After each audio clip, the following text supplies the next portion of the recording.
네, 이번 순서는 트렌드의 중심 IT 관련 소식을 살펴보는 시간이죠. 클릭이 수다입니다. 네, 오늘도 뉴스에이스 정호성 기자와 함께합니다. 기자님 안녕하세요. 안녕하세요. 네, 안녕하세요.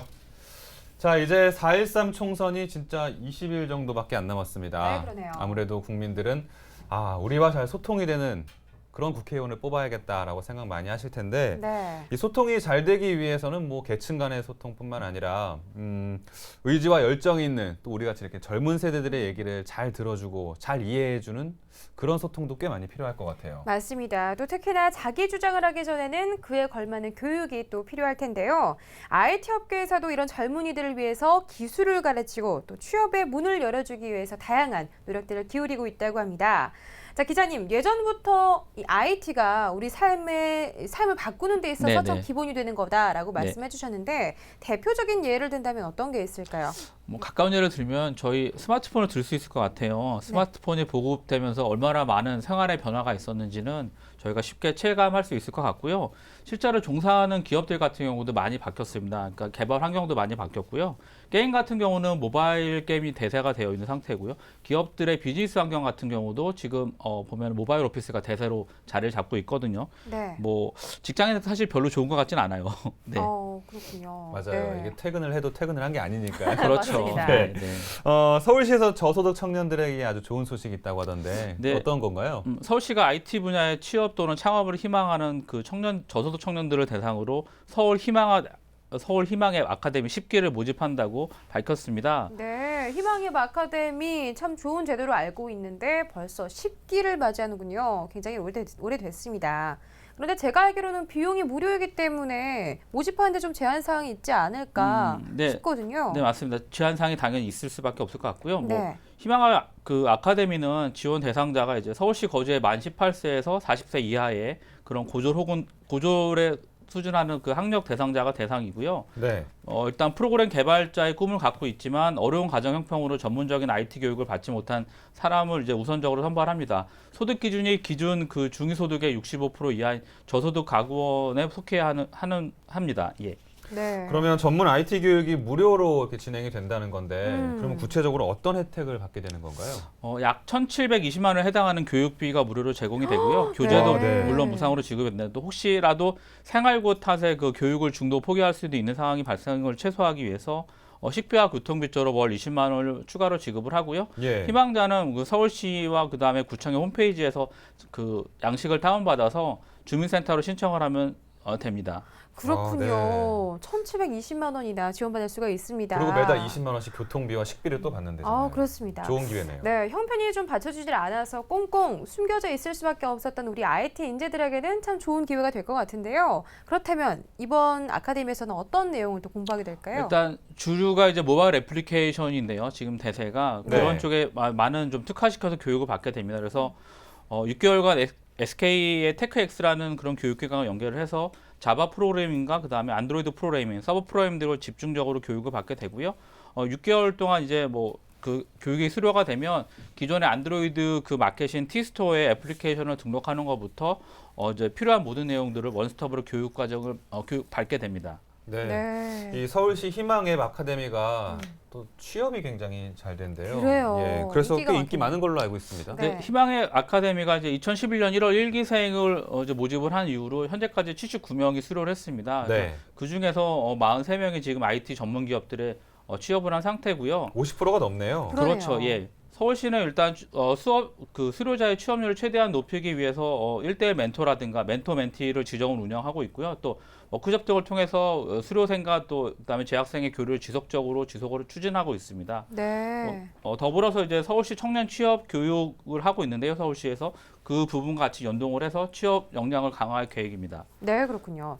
이 선진국들은 의지만 있다면 이 평생 학습을 모토로 무상 교육을 또 지원해주는 제도가 있다고 합니다. 네. 이런 것처럼 이 서울시의 희망앱 아카데미도 이 의지만으로 세상을 바꾸고자 하는 청년들에게 많은 실용성 있는 도움이 됐으면 좋겠습니다. 네. 자, 다음 소식 살펴보겠습니다. 네, 이 기자님, 판교에. 네. 판교가 요즘 네. 뜨고 있죠. 예, 그러네요. 와.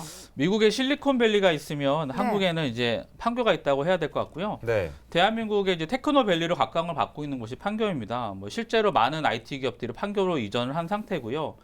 경기도 판교가 이제 국내 최대 규모의 창업 그다음에 혁신 거점을 재탄생하고 있습니다. 네. 미래부가 ICT 기업이 밀집된 그 판교의 스타트업 캠퍼스를 구축을 완료를 했는데요.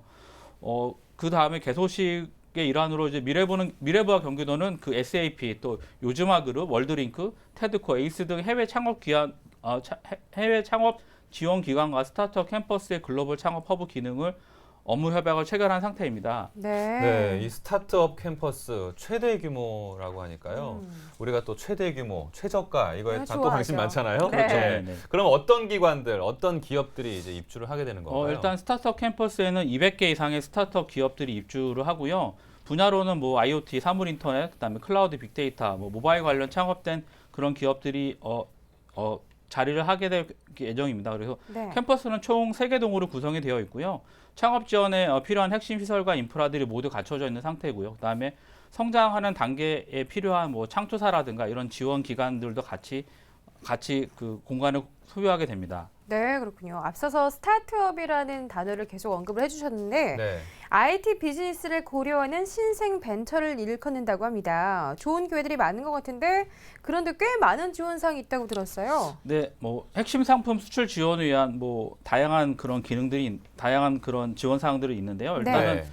뭐 별도의 전시관 같은 것도 서로 제공을 해주고 있고요. 그 다음에 글로벌 진출 지원을 하기 위한 뭐 15개 중점 사업을 고려를 하고 있습니다. 그래서 그 부분에 415억 원의 재정이 투입이 되고요. 또 이 외에도 또 뭐 글로벌 스타트업 허브라든가 ICT 혁신 거점으로 이제 조성을 할 계획이 있습니다. 미래부는 다양한 지원 프로그램을 통해서 향후 10년간 1000개 이상의 기술 창업 기업을 기대한다고 밝혔습니다. 더불어서 이제 인근 부지에 또 제2의 그 판교 밸리를 또 조성을 하고 있거든요. 2017년 말에 완공될 예정이니까 그게 이제 같이 완공이 끝나게 되면 선도적인 클러스터로 될 것으로 전망이 되고 있습니다. 네. 요즘 같이 이렇게 경기가 안 좋을 때 정부의 역할이 재정을 이렇게 투입을 해서 미래의 먹거리를 좀 찾게 해주는 게 또 정부의 역할 중에 하나인데요. 네. 정말 우리 스타트업 기업들 많은 노력하고 있습니다. 예, 그 노력들과 또 이번에 정부의 지원이 잘 결합이 돼서 좋은 결실들 많이 맺었으면 좋겠네요. 네, 많이 활성화되길 기대해 보겠습니다. 자, 그런가 하면 이 IT 기업들은요, 기업들 간의 공동의 목적을 위해서는 협업이나 인수합병도 참 잘 된다고 하더라고요. 그래서 서울에서 이러한 기업들을 위한 포럼이 열린다고 하는데 이게 어떤 포럼인가요? 네, 서울 포럼이라고 하는데요. 이번에 열리는 건 이제 서울 포럼 2016입니다. 이제 네. 중국의 바이오 기업인들이 참석하는 한중 바이오 포럼하고 그다음에 정보기술 관련 기업인들이 참석하는 한중 하이테크 포럼으로 구성이 되고요. 네. 포럼 관계자는 이제 중국과 중국 기업이 갖는 그 중요성을 감안해서 올해는 이제 포럼의 분야를 바이오와 그다음에 첨단 산업으로 구분을 해서 깊이 있는 논의의 장을 마련했다고 밝혔습니다. 이런 포럼에서는 이제 첨단 산업 분야인 바이오하고 IT와 함께 이제 미래를 논의할 거고요. 그다음에 양국 기업이 협력할 수 있는 부분들을 좀 찾아본다는 그런 계획입니다.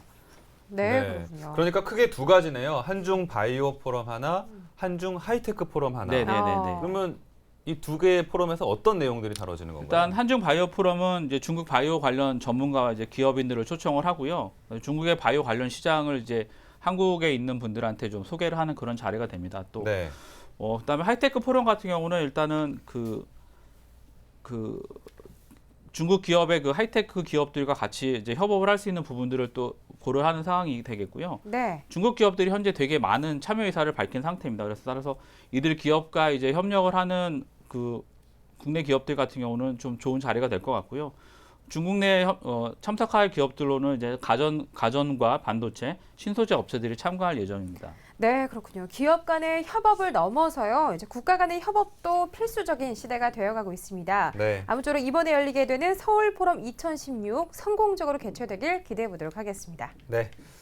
자, 이번에는 생활에 유용한 앱을 한번 또 알아보겠습니다. 네. 영주 씨, 네. 기억이 날지 모르겠지만 제가 예전에 의식주 중에서 제일 중요한 게 먹는 거다라고 얘기한 적 있죠? 네, 당연하죠. 의식주 중에서 네. 당연히 식이 가장 중요하다고 생각을 하는데요. 먹는 거 없는 삶은 상상할 수가 없는 것 같아요. 아, 집 없는 삶은 상상을 해봤나요? 그래도 먹긴 먹어야죠. 안 입고 사는 것도 살아야 상상- 되니까. 예, 네. 맞아요. 저도 가장 먹을 게 중요하다고 생각하는데 네, 그러시군요. 예, 근데 요즘 사실 먹을거리에 대한 신뢰도가 많이 떨어졌습니다. 뭐 색소 탄 달걀이라든지 그렇죠. 예, 뭐 낙지머리 중금속 오염 왜 그럴까요? 그리고 뭐 국산하고 외국산 막 섞어 파는 섞어서 거는 파는 뭐 거. 너무나 흔한 일이 됐고요. 네, 정말 네. 비양심적이라서 한숨밖에 안 나는데요. 이런 것들이 걱정이 돼서 많은 분들이 저를 비롯해서 인터넷을 미리 찾아서 정보를 또 수집하고 하시는데 이럴 때 좀 제대로 너무 쓸 수 힘들어요, 있는 검색하기가. 앱이 없나 싶은데요. 당연히 있습니다. 네. 예. 스마트폰 앱을 이용하면 되고요. 앱 이름은 이제 서울 안심 먹거리입니다. 이 앱을 사용을 하면 이제 각종 먹거리에 관련된 불신들은 좀 줄일 수 있을 것 같아요. 네. 이 서울 안심 먹거리 앱에는 이제 서울 안심 먹을거리에 대한 그 업소들에 대한 정보가 들어 있는데요. 네. 식품 위반 업소에 대한 정보도 있고 또 유해 식품에 대한 또 정보도 같이 담겨 있습니다. 실제로 사용되는 원천 정보는 이제 서울시의 식품 안전 정보 포털에 관련된 정보들이 그대로 앱에 담겨 있는 그런 앱입니다. 아, 네. 그러니까 서울시가 인정한 안심 먹거리 인증 업소를 한눈에 볼 수 있는 앱이네요. 네. 그럼 이 인증된 업소들은 어떤 검사들을 통과해야 그 인증을 받을 수 있는 건가요? 네, 인증된 업소들은 이제 뭐 생산부터 유통, 그다음 소비까지 안전성을 검증을 받게 되는데요. 네. 검증된 곳은 총 471곳에 달합니다. 그래서 그 곳들에 관련된 인증정보 업소를 제공하고 있고요. 인증업소는 이제 원산지 표시가 우수한 음식점, 또 트랜스 지방이 좀 낮은 그런 안심 제과점, 또 안심하고 먹을 수 있는 식육 판매점들, 또 안심 참기름, 자랑스러운 한국 음식점 등 총 5개 분야로 나눠져 있고요. 네. 현재까지 총 5,500군데의 그러한 모범 음식점 정보들이 등록이 되어 있는 상태입니다. 그래서 유통기간이 지난 뭐 그런 식자재를 사용을 하는지 아니면 원산지 허위 표시 여부라든가 뭐 식중독균 검출 여부 등 다양한 그런 것들을 알 수 있습니다. 그렇군요. 네. 사회생활하다 보면 집밥보다는 아무래도 바깥 음식을 더 많이 먹게 되는데 참 유용하게 쓸 수 있는 앱인 것 같습니다. 네, 맞아요. 그렇다면 서울 안심 먹거리 앱 직접 써보셨죠, 기자님? 네네네. 세부 기능, 사용법 이런 것 좀 알려주시죠. 정말 되게 그 기능이 특화돼서 그 기능만 지원하기 때문에 정말 간단하고요. 네. 서울 안심 먹거리는 그 서울시의 오픈 API 정책에 의해서 그 정보들을 같이 사용을 하고 있습니다. 그래서 인증을 받은 업체의 뭐 이름과 주소, 전화번호 인증 분야 좌표 정보를 제공하게 되는데요. 앱을 한번 실행을 해보면 초기 화면을 볼 수 있습니다. 초기 화면에 보면 이제 인증 분야와 그다음에 새 주소, 업체명 등이 먼저 보이게 되는데요. 네. 돋보기 아이콘에서 보듯이 이제 검색이 주된 기능이 됩니다. 그래서 업체명을 입력을 하면 주소와 전화번호, 인증 분야 뭐 그런 정보들을 모두 확인할 수 있고요. 간단하게 위치 정보도 또 네이버 맵을 이용해서 확인을 할 수가 있습니다. 그래서 현재 위치와 그다음에 인증 업체와의 거리가 지도에 표시가 되기 때문에 네. 인증 업체를 찾을 때 아주 편리할 것 같습니다. 네. 아, 그러면 어디 가다가 배고파서 저 식당 괜찮겠는데 그러면 확인. 식당 앞에서 바로 확인할 수 그렇죠. 있겠네요. 확인할 수 있습니다. 좋습니다. 그리고 저희가 소개해드린 앱 중에서 네. 기자님이 이렇게 감탄사까지 넣어서 너무 편하다고 너무 잘 만들었다고 소개해 주신 그렇죠. 건 처음인 것 없었을 같아요. 것 같아요. 네. 네. 그래도 분명 아쉬운 점은 좀 있겠죠? 네, 맞아요. 기본에 충실했기 때문에, 그러니까 부가적인 기능 없이, 그러니까 한 기능에 되게 충실했기 때문에 저는 그게 마음에 들었고요. 근데 여전히 또 안드로이드 폰만 지원을 하고 있습니다. 그래서 아이폰 유저도 조금 많이 늘었는데 아무래도 좀 개발력이 허용한다면 아이폰용도 좀 만들어주면 좋지 않을까 그런 생각이 드네요. 네. 네. 요거는 뭐 시간이 좀 지나면 네, 뭐 네, 네. 되겠죠? 해결이 되겠죠. 네, 네. 네.